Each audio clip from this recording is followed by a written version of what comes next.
Hi, this is Screen Rant. We are here at Comic-Con with Kirby Howell-Baptiste, who plays Death in Netflix's The Sandman.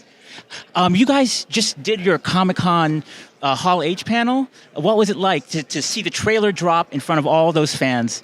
Well, what's so interesting is that I thought I had seen the trailer. What I had seen was a teaser. So seeing that, I saw that for the first time with my cast, for the first time with the audience, which was an incredible experience because normally, we see things first and then we're sort of waiting to see what the reaction is to fans. And I think we all had that kind of fan moment in there where we saw this thing for the first time that we've only been imagining for the longest time. Absolutely.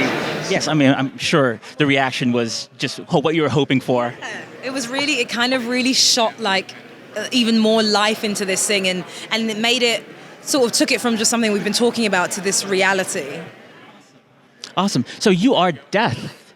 And so is Death a dream role for you? See what I did there? I love that what you did. Death is absolutely a dream role for me. I was a huge fan of the comics, and Death in particular was a character that really stood out to me. And I read them probably like 8 years ago. I don't think I ever would have imagined that I would be playing this role. So for me, it's an absolute dream come true. Now, you and Tom Sturridge play brother and sister. How did you guys find Dream and Death's brotherly, sisterly, sibling dynamic? It's so lovely on screen. Oh, thank you. Well, Tom and I have there's Tom. We spent a lot of time, I mean, you've seen the episode, we spent a lot of time literally walking and talking and discussing from the smallest things to the absolute biggest questions in the universe, and we kind of did that both on and off camera. I mean, it was for the most part just him and I, and so we bonded very quickly, we connected, we spoke all the time. I mean, it'd be just literally him and I in the green room, so we had nothing to do but get to know each other, and I think we kind of really did build a sibling-like relationship.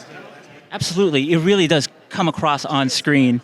And my last question for you is, Neil Gaiman's vision of Death is so unique and iconic. So can you talk about how you figured out your way into playing the character, who's really an anthropomorphic personification? Absolutely. She is an anthropomorphic personification. This is the first time in my life I've played a concept and not a human. And I think the way in for myself, and I assume for all the roles, is of course, it's a huge idea that we're trying to sort of boil down to its essence, but we have essentially a manual. We have the comics, we have what Neil wrote, and then on the other side of that, we had Neil and we had Alan to sort of guide us through.